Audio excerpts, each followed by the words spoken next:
जैसे कि आप जानते हैं कि पाकिस्तान टीम इस वक्त वेस्ट इंडीज़ के दौरे पर है। 1 डाउन 1 मोर टू गो। पहले टेस्ट में शिकस्त का सामना करना पड़ा, एक ऐसा टेस्ट मैच जो हम जीत सकते थे, लेकिन हमारी रीसेंट फॉर्म और परफॉर्मेंस ऐसी रही है कि हाथ में आया हुआ मैच भी हाथ से निकल जाता है। अब दूसरे टेस्ट मैच में क्या होगा? रिसेंटली हमारी जो क्रिकेट का हाल है, इसी वजह से हम WTC के साइकिल में आखिरी नंबर्स पर फिनिश कर रहे हैं। इसी पर बात करने के लिए हमारे साथ हैं फॉर्मर टेस्ट क्रिकेटर और क्वालिफाइड कोच, अमेरिका में, पाकिस्तान में क्रिकेट के लिए काफ़ी काम किया है, आप समझ ही गए होंगे। जलालुद्दीन साहब हमारे साथ हैं। जलाल भाई, अस्सलाम वालेकुम, वेलकम टू द शो। शुक्रिया आपका और इनविटेशन का शुक्रिया कि आपने अपने प्रोग्राम में बुलाया।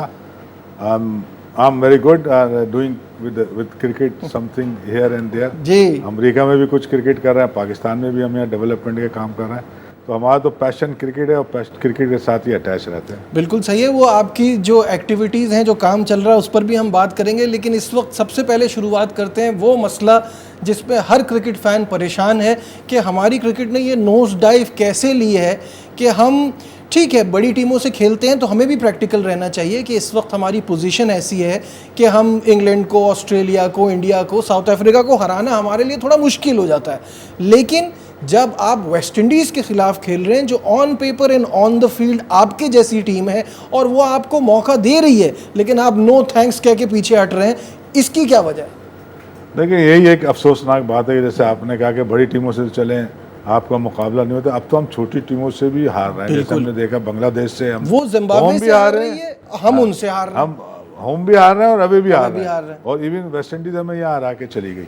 ये ऐसी बात है कि जो आज तक ये एक्सेप्ट नहीं हो सकती, ये एक्सेप्टेबल नहीं है। इसका मतलब कहीं बहुत बड़ी खराबी है जिसकी वजह से हम ये कर नहीं पा रहे। उसमें प्लेयर की अपनी कमी भी हो सकती है, निज़ाम की भी कमी हो सकती है, क्योंकि ये तो सिम्टम है कि हम हार गए, मगर इस हारने की हमें वजह ढूंढनी है। जो मेरे पास वजह है वो तो ये है कि मैं इसको पिछले may be more than 5-6 year से बात कर रहा हूँ कि भाई क्रिकेट अगर सही होगी तो ग्रास रूट से सही होगी। वजह भी उसकी बताता हूँ कि क्योंकि हमारा जो बच्चा है, जिसे हम रॉ टैलेंट कहते हैं 10 साल का, वो किसी से कम नहीं है। तो फिर हम जब इंटरनेशनल प्लेयर बनाते हैं तो वो इतने फ्लॉज के साथ क्यों आता है? तो क्या मतलब हुआ? मतलब ये हुआ कि हमारी जो डेवलपमेंट आजकल के हवाले से, इस मॉडर्न डेज क्रिकेट के हवाले से, वो बीच में उसको मैच नहीं कर रहे। हम नहीं मैच कर रहे, ना तो हमारे पास वो ह्यूमन रिसोर्स है जो डेवलप करे, और ना हमारे पास अच्छे प्रोग्राम है। शॉर्ट टर्म पे हम हर काम कर रहे होते हैं। देखें, दुनिया में अब ग्रास रूट्स क्रिकेट की डेवलपमेंट कम से कम 4 साल रेजिडेंस, ये हमारा नेबरिंग कंट्री 4 साल लगता है स्टेट लेवल पे, एक बच्चे को ले लेता है, 4 साल अपने पास रखता है, पढ़ाता है, लिखाता है, क्रिकेट सिखाता है। इवन बांग्लादेश में 5 साल रख रहे हैं, हमारा तो 6 हफ्ते से ज़्यादा प्रोग्राम ही नहीं होता। तो एक तो बड़ी वजह यह है कि हमें सोचना पड़ेगा, अपनी चीज़ों को सही करना है, और सब्र करना पड़ेगा कि जब ये वाला लॉट, जिसे हम ग्रास रूट्स कह रहे हैं, ये 3 साल और इवन 5 साल के बाद जब आएगा डेवलप होके, वो भी जब हम डेवलपमेंट सही करेंगे तो ये प्लेयर ऐसा होगा जो कम्पीट कर सकता है। क्योंकि हमारे पास टैलेंट है, हमें डेवलप करना है, वो नहीं है। तो जब भी हम आगे इंटरनेशनल क्रिकेट, दूसरी टीमें पहले चले, हम जब अपने दौर की मैं बात करूं तो हम ज़्यादातर टैलेंट पे खेलते थे, और वो दूसरी टीमें भी इसी तरह से थी। मगर अब चेंज आया, मॉडर्न डेज क्रिकेट जिसे हम कह रहे हैं, वहाँ डेवलपमेंट पे बहुत ज़्यादा फोकस है, फिटनेस पे बहुत फोकस है। तो हम अभी तक वही काम कर रहे हैं जो 80s में हो रहा था। तो इसलिए गैप बहुत बड़ा हो गया है। उस गैप को कम किया जा सकता है अगर हमारी प्लानिंग अच्छी हो, हमारे पास लोग अच्छे हो, और अकाउंटेबिलिटी हो, और 3 एरिया में, मतलब 3 उसमें डिवीजन में मैं इसको कहूँ सही करें। ग्रास रूट लॉन्ग टर्म पे होगा, मिड टर्म पे हम अपनी district and first class cricket को करेंगे, और हमें पाकिस्तान टीम को भी शॉर्ट टर्म पे करना है। कुछ चीज़ें हम डिसीजन मेकिंग, आपने खुद ही कह दिया, वरना मेरा अगला सवाल आपसे यही था कि ये तो आप बता रहे हैं लॉन्ग टर्म गोल, जिसके लिए हम सब्र करने को तैयार हैं। अगर हमें आज कोई बीज लगता हुआ दिखाई दे ना, अगर आज दिखेगा कि कोई पौधा लगाया जा रहा है, कल दरख्त बनेगा, तो हम इस पर सब्र करने को तैयार हैं। ये तो हो गई आपकी long term planning. Short term planning ये है कि अब इसी लॉट के आगे पीछे हम घूमे जा रहे हैं, इसको कप्तान, उसको हटाया, उसको कप्तान, इसको हटाया, इसका कब हल निकलेगा?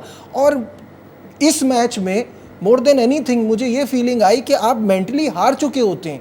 आपको कंडीशन से प्रॉब्लम नहीं हो रही, आपको सिचुएशन से प्रॉब्लम हो रही है कि मैं 4th इनिंग में बैटिंग कैसे करूंगा, ये मेरे बस की बात नहीं है। 200 बहुत बड़ा स्कोर है, तो इससे तो हमें बाहर निकलना होगा ना किसी तरह से। डेफिनेटली देखें, जैसे हमने कहा कि लॉन्ग टर्म पे हम काम करेंगे ग्रास रूट्स पे, और मिड टर्म पे हम अपनी डोमेस्टिक उसको सही करेंगे। और शॉर्ट टर्म पे डेफिनेटली पाकिस्तान टीम तो मौजूद है ना, तो उसे बंद तो नहीं कर सकते। एग्जैक्टली तो उसको भी कुछ सही किया जा सकता है। उसमें छोटी छोटी चीज़ों से आप अपनी, जिसे हम कहते हैं, सिलेक्शन अच्छी कर लें, कॉम्बिनेशन अच्छा बना लें, प्रैक्टिस उनकी जिसे हम कहते हैं प्रिपरेशन अच्छी कर लें, और रोल डिफाइन करके अकाउंटेबिलिटी वाला एलिमेंट लाएं। हम अकाउंटेबिलिटी नहीं कर पाते क्योंकि हम वैल्यूज सेट नहीं करते। अकाउंटेबिलिटी करने का भी एक तरीका है। मैं तुमसे कहूँ कि तुम अच्छा नहीं खेले तो मैं क्या कहूँगा, क्यों नहीं अच्छा खेले? आपसे मैंने क्या कहा था कि अच्छा कैसे खेलोगे? तो जब मैं वो सेट ही नहीं कर रहा हूँ तो फिर मैं आपसे पूछ नहीं सकता। यहाँ पे थोड़ा सेल्फिशनेस हम देखते हैं, कुछ थोड़ी सी ग्रुपिंग भी देखते हैं। तो ये वो चीज़ें हैं जो हम शॉर्ट टर्म पे सही कर सकते हैं। और जो लोग क्रिकेट चला रहे हैं उनको इस लेवल पे काम करने वाली सलाहियत होनी चाहिए। अभी हम देख रहे हैं सरफराज या असद शफीक है, उनका एक्सपीरियंस नहीं है, कुछ भी एक्सपीरियंस उन्होंने ट्रेनिंग नहीं ली है, उन्हें बात करनी नहीं आएगी, क्योंकि ये भी सीखना होता है। मीटिंग कैसे करते हैं ये भी सीखना है, ये हमने सीखा है। एजेंडा कैसे बनाते हैं सीखा है, कब किससे बात करनी है, और उसको किस तरह आपने ये एहसास दिलाना है कि वो अपना 100% डिलीवर करे। तो अगर कोई प्लेयर 100% डिलीवर करे तो वो भी एक कोच की जीत होती है, मगर उसे कराना कैसे होगा, उससे निकलवाना ना, ये बड़ा मैटर तो करता है। जो चीज़ें आपने कही कि जी हम सिचुएशन तो प्लेयर होने नहीं चाहिए, हमें हमेशा कंडीशनल अडॉप्ट होनी, कंडीशन को अडॉप्ट करना आना चाहिए, सिचुएशन तो जहन में आनी नहीं चाहिए। तो जो हम हारने की वजह वो यही है कि हम बहुत जल्दी खुश भी हो जाते हैं और बहुत जल्दी घबरा जाते हैं। असल में जो मेंटल टफनेस की जो हम बात करते हैं, मेंटल स्ट्रेंथ की, ये होती है कोई काम आपको दिया जा रहा है करने को, अब आपके जहन में कि ये आ जाए, ये मुझसे नहीं होगा, मैं फेल हो जाऊंगा, तो वही ये फियर ऑफ फेलियर जो है, स्ट्रेस कह लें इसको, मेंटल वीकनेस कह लें, वो चीज़ है। इसकी डेवलप करने के लिए भी आपको डिफरेंट मेथड यूज़ करने पड़ते हैं। देखिए अब आप इसी मैच में देखें ना, जो आपके फर्स्ट इनिंग में परफॉर्म करते हैं बड़े मज़े से, उनसे सेकंड इनिंग में नहीं हो पाता, उस चीज़ का वो प्रेशर लेते हैं। फिर आपकी जो टेल है वो दुनिया की सबसे लंबी टेल है, 2-3 आउट होते ही शुरू हो जाती है, और ये अब एक मजाक बन गया। पिछली 14 कंसेक्यूटिव इनिंग्स में पाकिस्तान टीम की 5 विकेटें अंडर 100 रन्स गिरी हैं, 14 कंसेक्यूटिव। अब ये रिकॉर्ड तो मैंने निकाल लिया, दूसरा मुझे एक निकालना है कि दूसरे कितने बना रहे हैं हमारे खिलाफ, क्योंकि उनकी टेल जो है हमारे खिलाफ रन करती है हमेशा। देखिए हाँ, ये भी अब वही वाली बात है जो अभी हम बात कर रहे थे, ये प्लानिंग का पार्ट होता है। अब आपके पास कुछ ऐसे प्लेयर हो सकते हैं जो लेट ऑर्डर में बैटिंग अच्छी कर सकते हैं, तो हमें उन्हें डेवलप करना होगा कि आप उन्हें रोल देना होगा लेट ऑर्डर में भी बैटिंग का, क्योंकि जैसे आपने कहा टेल बहुत हमारी वीक है या बहुत लंबी है, तो वो तो हर वो टीम जिसकी टेल लंबी होगी वो हमेशा मुसीबत में रहेगी। हमने ऑस्ट्रेलिया को देखा है और टीमों को देखा है, 5 आउट करना तो आसान है, मगर बाद वाले बड़ी मुश्किल से आउट होते हैं। वहाँ क्या होता है, वो रेजिलियंस शो करते हैं, आप पे वो नेगेटिव इम्पैक्ट डलता है, और आप जो भी आप अगर जैसे हमारे साथ ये होता रहा पाकिस्तान टीम के साथ, जल्दी आउट कर लिया, बाद वाले आउट नहीं हो रहा है, तो फ्रस्ट्रेशन क्रिएट हो जाती है, फिर हमारी डिसीजन मेकिंग ख़राब हो जाती है, उसको देख के हम अच्छे डिसीजन नहीं ले रहे होते। ये सब चीज़ें काउंट होती है क्रिकेट की परफॉर्मेंस में, प्रॉम्प्ट डिसीजन मेकिंग होती है क्रिकेट में। ये नहीं कि आप सोच रहे हैं और फिर आप बाहर आ रहे हैं, फिर प्लान लेके जा रहे हैं, वहीं आपको एक ओवर भी अगर आप लेट हो जाते हैं किसी वजह से, तो आपका मैच पे रिजल्ट पे वो असर डालता है।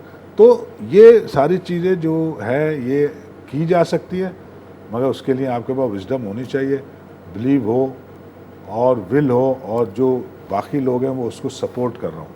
मतलब मैं कह तो रहा हूँ आपने ये करना, मगर आप उस बात को मानने को तैयार नहीं हो या सपोर्ट नहीं कर रहा, या आपकी बॉडी लैंग्वेज उससे अलाइन नहीं है। अगर वो उससे अलाइन नहीं है, इसका मतलब टीम की जो डायरेक्शन है वो एक तरफ नहीं है। मतलब टीम जिसे हम कहते हैं टीम बिल्डिंग या टीम इंटरेस्ट कह लें, या जो एक दूसरे को सपोर्ट करना कहते हैं, वो नज़र नहीं आ रहा। सब अपना अपना तो खेल लेते हैं, हार गए तो हार गए, कोई बात नहीं। तो इसमें कहीं ना कहीं अकाउंटेबिलिटी का एलिमेंट भी डालना होगा, और चीज़ों को थोड़ा डेवलप करना होगा इस लेवल पे भी।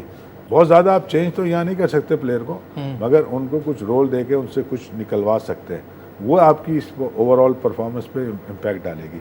तो ये चीज़ें करनी